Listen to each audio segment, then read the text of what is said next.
Hey everyone, it is Laney checking in for week 4 of our age management.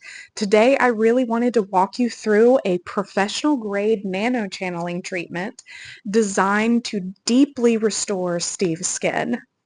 I began cleansing the skin with a decyl glucoside-based cleanser to gently remove impurities. Second cleanser was tea tree based to offer antibacterial and antiseptic properties, which are especially important when preparing for advanced treatments. Once the skin was dry, I applied Hypercell extract, which is rich in cytokines to stimulate fibroblast activity and encourage cellular renewal. I followed with a low molecular weighted collagen serum to allow deeper dermal absorption to support hydration and collagen synthesis. Next, I performed nanochanneling using a 0.25 millimeter tip and infused it with DNA repairing enzymes to target accumulated damage at a cellular level.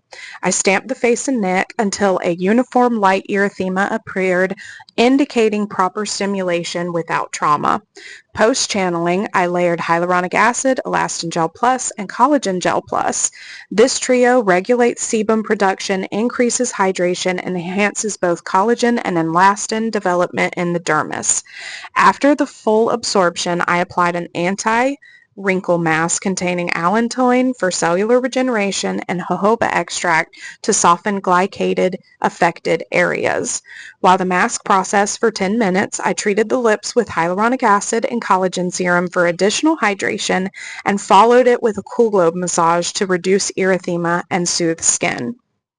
After the massage was performed to seal in moisture, I finished with a rich moisturizing mask formulated with alanine, an amino acid to smooth texture, and aspartic acid to help preserve the barrier post-treatment.